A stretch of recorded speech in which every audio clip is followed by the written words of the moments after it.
What is up, my dudes? Welcome back to Storytime with your favorite Reddit fairy. My name is Lorna, and today we're getting into the subreddit r/StoriesAboutKevin. That's right, back by popular demand thanks to Shadow Dragon Omega. Much appreciated, my dude. I haven't gotten into this subreddit for a while, so let's get it. Kevin may be from a planet with multiple moons. Posted by user Squeamish Squash. Backstory. I'm in the Coast Guard and I was stationed with this Kevin many years ago. One of his jobs at the time was to stand as a lookout while on patrol. Basically, he went up to a deck above the bridge and called down any boats, aircraft, or hazards to navigation that radar or us driving the boat may have missed. Kevin was known top to bottom for being the most Kevin-y Kevin. Anywhere from showing up on a Wednesday and walking around the boat in civilian clothes asking everyone why they were at work on a Saturday, to going down to the engine room and trying to rewire our electrical panels to be more efficient because he read a book about it one time. This particular night, I was on the mid-watch, 12 a.m. to 4 a.m., with Kevin in the Gulf of Alaska. Myself and 3 others on the bridge driving the boat, and Kevin up top standing lookout. It started as any watch with him would. Him calling down obvious shooting stars as flare sightings, and us getting yelled at by the captain for alerting him of anything Kevin says, despite policy dictating we have to do so. Hours into the night, we notice there is a full, blood orange moon in the sky. We discuss it for several minutes and start to move on to the other conversation topics. No sooner do we move on than we receive a report from Kevin that went something like this. Kevin: I have a surface contact bearing blank approximately blank miles away. Very normal contact report, but the officer in charge decides to go over and check out the newly reported contact. He notices that there are only 2 contacts in that area, and they have both already been called out by Kevin. Maybe an honest mistake. I call back up to him to have him clarify, but no. He insists that there is a 3rd contact. I then proceed to ask him jokingly if he called out a moon as a surface contact. It must be noted that the moon is also fairly high up in the sky. I don't think we need to note that. I think we all pretty much know that. This man replies with, "Oh yeah, maybe. My bad. We just don't have any more moons like that where I'm from, so I figured it was a weird boat." Kevin was never allowed to stand lookout again. What? What? How do you think that the moon is a boat? What? I'm sorry, but the moon changes colors like everywhere. Doesn't matter where you're from, change colors everywhere. Oh my god. What? Oh no. This guy, oof. Ooh, that's it, oof.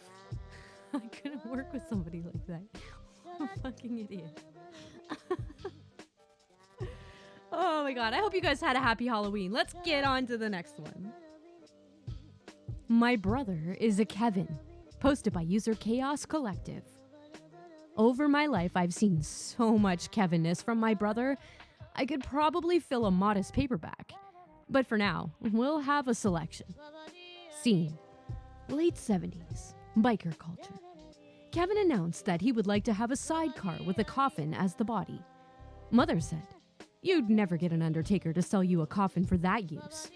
His reply: "It's okay, I'll get a second-hand one." When he needed to change the dead light bulb in his room, he removed the dead light bulb. But just before inserting the new one, cleverly stopped himself, thinking that if it was on, it might burn his fingers when it lit up. So he inserted his finger into the lamp to have a feel to see if the power was on. It was. Oh no. In his first couple of years at work, he was always overdrawn. Each paycheck would bring him a 0 balance, so he got by on a checkbook. When Mom was trying to help him straighten it out, she pointed out to him that he had no money in the bank. He picked up his checkbook and rifled through the pages like a flicker book and said, "No, look, I still got loads left." His absolute masterpiece is still ongoing. About 12 years ago, he fell from a roof as a builder and was in a wheelchair for a while. His surgeon told him that he must immediately stop being a builder or he would end up permanently crippled for life. So he came up with a new plan. He would buy a derelict barn in France, and using his building skills, he would turn it into 3 houses and rent 2 of them out. He took too little money and it all ran out while he was still living in a caravan. 12 years later, he's still not done one single house, but after 5 years, he was given a work permit, so he spent the last 7 years, come on, you must have guessed it by now, being a builder. Oh no, the Kevinness is strong in that one. I want to hear more Chaos Collective. Oh wait, what? There is more. There's more, guys. Oh, here we go. Okay. He would routinely drink enough to ensure a total memory blackout before driving home in a style more suited to the rack rally. He was utterly astonished when he was caught and banned for 2 years for being 3 times the legal limit. When he was a teenager, he set off on a motorbike to Bournemouth, but he somehow ended up about 2 counties away. Turns out he was seeing Bournemouth on the road signs, that is, the road signs that he was looking at over his shoulder as he passed them. So he was definitely on the road to Bournemouth, but only facing the wrong way. I don't think I'm saying Bournemouth? Bournemouth? I'm going to think it's Bournemouth. I'm probably wrong, but whatever. The last time I saw pictures of his project in France, he had got 1/3 of a roof and 2 windows after 7 years. The artist's impression shows 27 windows, which indicates a completion time of 94 years. He reaches retirement age in 10. That is, assuming he hasn't reached the wheelchair stage by then. Although he hasn't even started on the holiday houses, he's bought a pool table and a jukebox for the guests. Oh god, I'm going to scroll down to see if there's more, because if there's more... Okay, here we go. So there is more. Sorry, this will be piecemeal, but Kevin moments keep coming back. My brother Kevin never lacks confidence. He always thinks he can do anything. Though he could weld once. The seat in his car was a reclining seat, but the mechanism had broken, so the seat back would not stay upright. His solution was to hack open the fabric with a knife and weld the hinge solid. He proceeded to weld and spark for about half an hour until he had a fist-sized pile of weld looking like a pile of bogies, something like a pound of weld metal.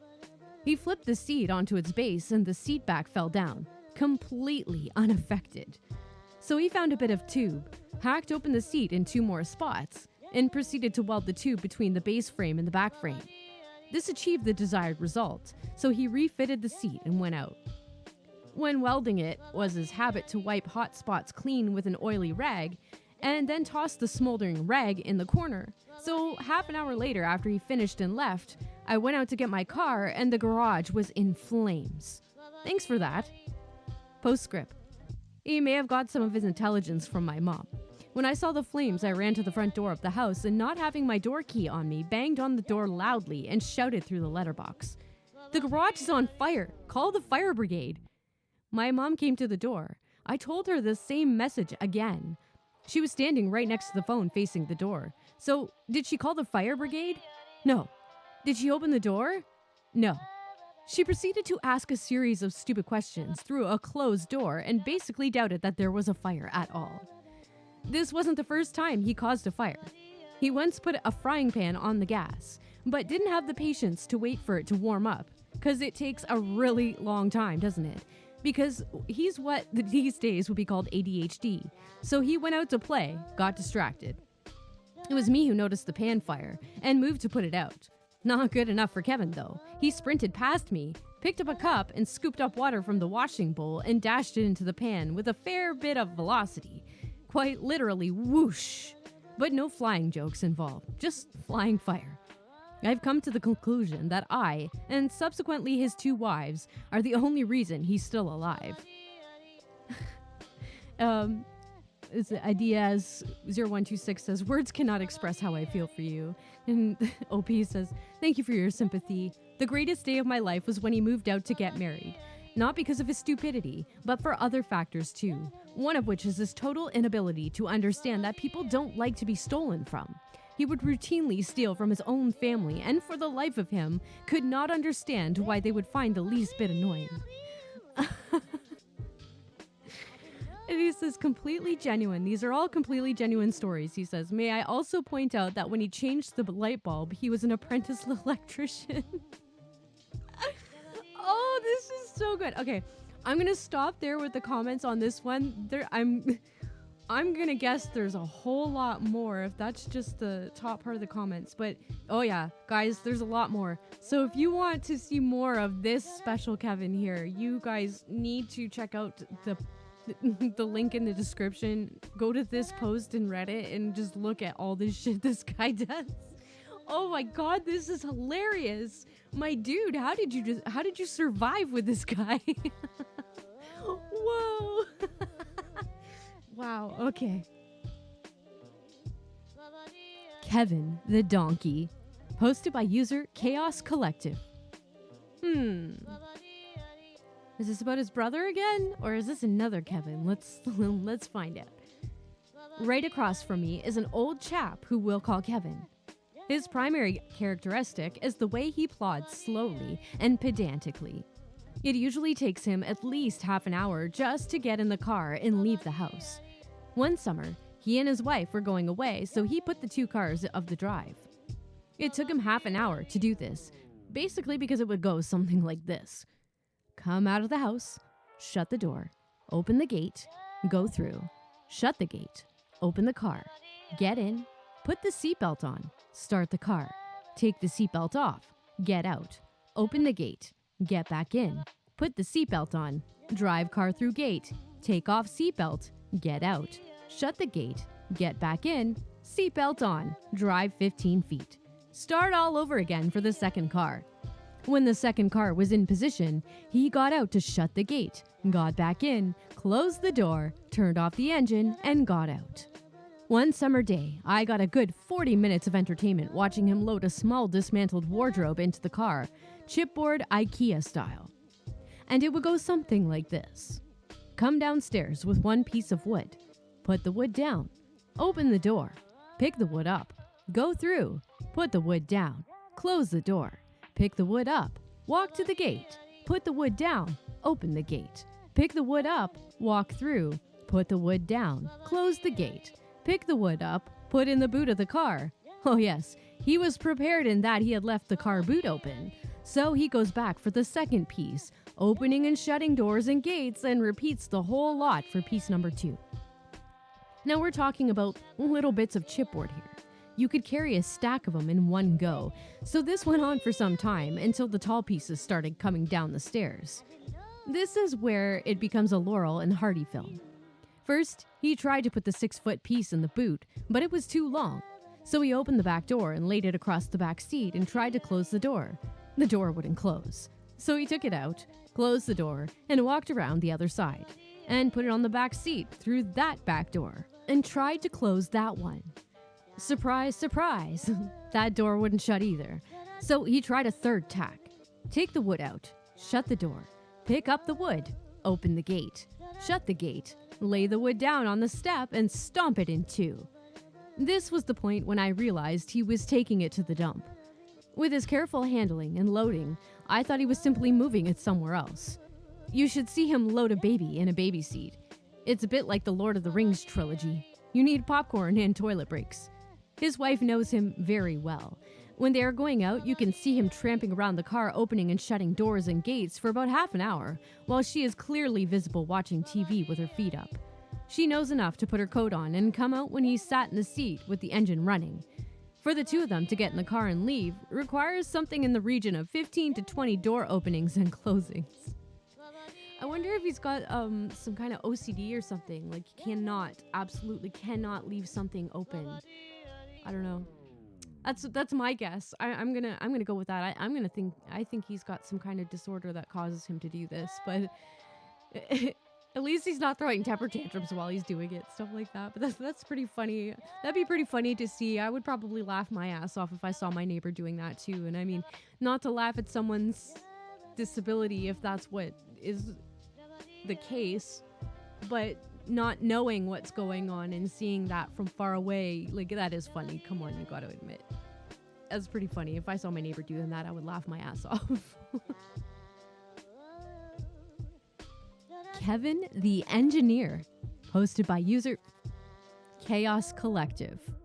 Again, how is this happening? Is this the only guy that posts in this subreddit, or girl? Sorry, not judging. I don't really know, but yeah. All right, whatever. Let's get into it. At work, we have a bit of a Kevin. Where I work, we divide into 3 main areas. I build automated control systems. Another department writes the controlling software for them, and the road boys do the installation. So Kevin, up till recently, was an apprentice electrician. Most of that time working on the site with the installation crew, so 4 years of tie wrapping cables to trays, since he lacks the common sense to do anything more demanding.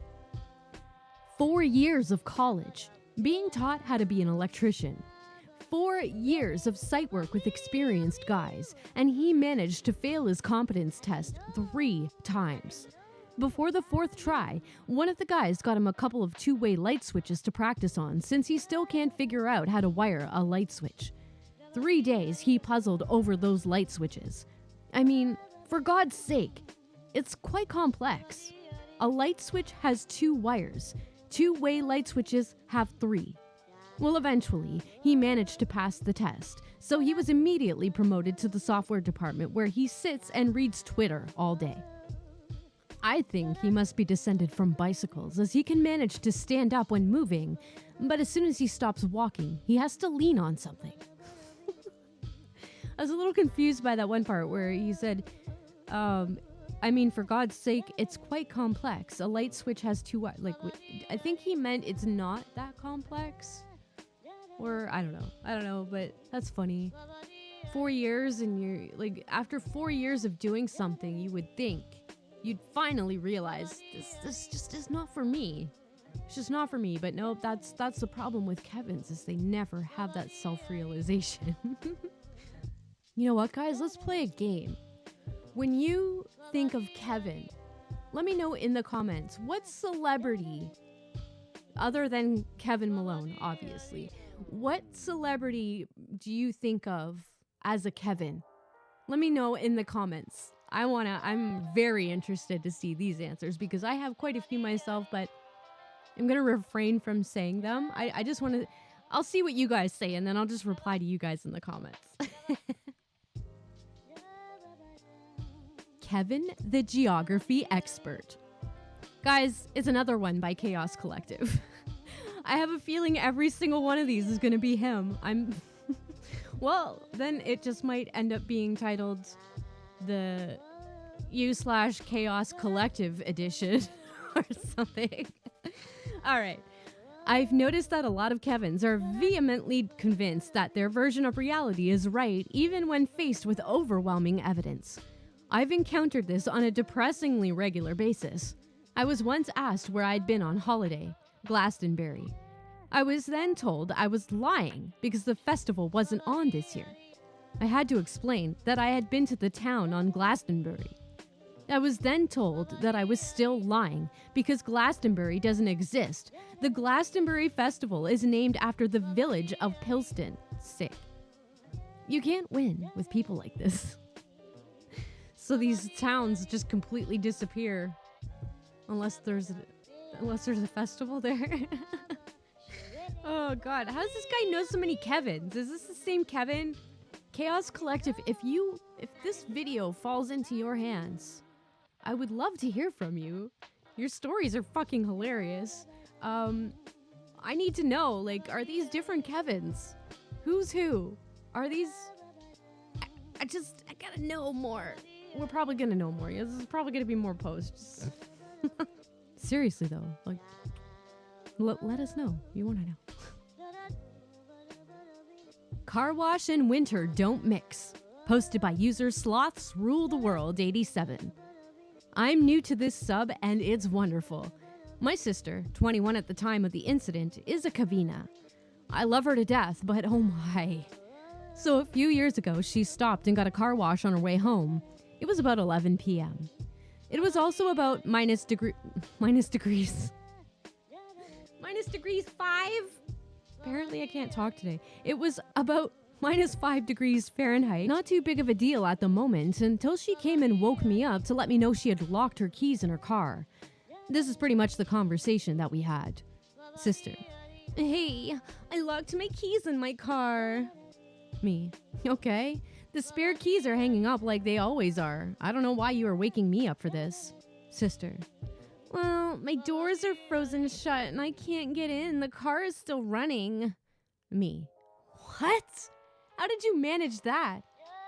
Sister: well, my car was dirty, so I decided to get a car wash. Me: oh, dear Lord. So then I spent the next 15 minutes trying to get into her car, and I managed to get one of the back doors open. And to put icing on the cake, my sister says, that won't help, the keys are up front. I just reached up front, turned the car off, and handed her the keys, and went inside to go back to bed. This still makes me laugh. What? I don't get it. But I don't get it. How did the keys end up? How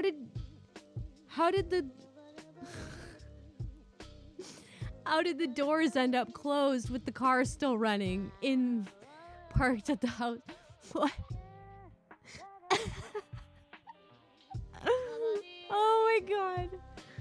Oh, the Kavina is strong with this one. Woo! Okay, listen, this happens to you and you're close enough to an electrical outlet, just get yourself a fucking hairdryer out of your bathroom. Heat that shit up. Boom, no problem. There's also these little kits that they sell. They're like lock de-icers. It's I don't know, like a tube, and you push it in there and then like squirt stuff in and, you know, lubes it up. That was gross. That was gross. Okay, next one. Kevin doesn't understand baby boomers. Posted by user Anna_kissed. So I'm in a class and we have to do all presentations of generations, and Kevin chose baby boomers. Kevin: okay, so this is my presentation on how baby boomers were made. So the World War guys came back from war, right? Everyone: yep, okay, sure. Kevin: and so when they came home, they wanted kids. So they started a 2-decade-long orgy, okay? Everyone: internally, what the fuck? Kevin: so they go together and all have an orgy to have a bunch of kids, and those kids were called baby boomers. Teacher: okay, Kevin, all right, good. Can you step out into the hall? So yeah, Kevin actually thought that everyone proceeded to gangbang each other in a 2-decade-long, 141 million some odd people sex orgy to have kids. This is far from the weirdest thing he said. I have some more. If that's far from the weirdest, why did you post this one? Let me see. Okay, did you see anything else in the comments? I'm not seeing anything, but wait. Nope, that's not one. Nope. What? I don't get it. If you have more, why would you post? If that wasn't the worst, why didn't you post the worst? I want to see the worst, my dude. That's good though. Wow. All right, my dudes, and the last story of the day is called The Kevin Who Smoked Herself Out of a Job. Posted by user Gridlocked with a 1 instead of an L. Yes, this is a female Kevin. Kavina. Yes, mobile sucks. Let's get on with the story. So I have this coworker who I rarely work with. Damn fine specimen of a Kavina. Doesn't claim responsibility for obvious things. So for the fun stuff in short story form. Number 1. She claimed to not know anything about cleaning after working there at least a year, claiming to not be trained. Then decides to sit around watching others clean or do the same thing she claims to not know another day. Number 2. Has a food handler's course, proceeds to sit up on food prep counter, acts confused as to why it's an issue. Number 3. Is shown multiple times what to use to clean the Mary Chef, quick oven that you see at places like sub stores to toast food. Decided to grab the oil that we use to lube a meat slicer in the same night and start wiping down the inside. The following morning, it nearly burnt the store down when it was warming up, filling the store with smoke. Obviously, that last one caused her to be fired. Maybe more, but those 3 stuck out. Oh, shit. Wow. This is, I recently experienced somebody putting something with butter, or it was with butter or cheese in a toaster. It's like, how did you make it to 30? Like however old they were. How did you make it to that age you are? How did you putting butter toast in a fucking toaster? Y'all are gonna light your houses on fire. Lord Jesus, there's a fire, and it was because of my butter toast in the toaster. Oh my god, guys, I'm loopy. I might, usually I don't upload videos on the weekend, but I might, you never know. I might, maybe put up some mini compared to what I normally post. Maybe I'll put up some mini episodes this weekend. We'll see how it goes. All right, my dudes, I hope you loved that video as much as I loved reading all those stories. I fucking love stories about Kevin. I don't know why it's not more popular. I really wish more people would start posting in that subreddit because it's so good. It's just so good. I love it. Sometimes it's just mind-blowing, really. But anyway, don't forget to hit that like button. And if you haven't subscribed yet, what are you waiting for? Just tickle it. Just give it a little tickle. Just tickle it a little bit. It really likes it, I promise you. And as always, the links to these stories will be in the description, so head on over to Reddit and show those posters some love with some upvotes. You know they deserve it. And while you're in the enchanted land of Reddit, head on over to r/RedditFairy and submit your stories, my dudes, because you never know. They just might show up in the next episode. So until next time, chillax, my dudes. Your rockin' pal Reddit Fairy is holding it down.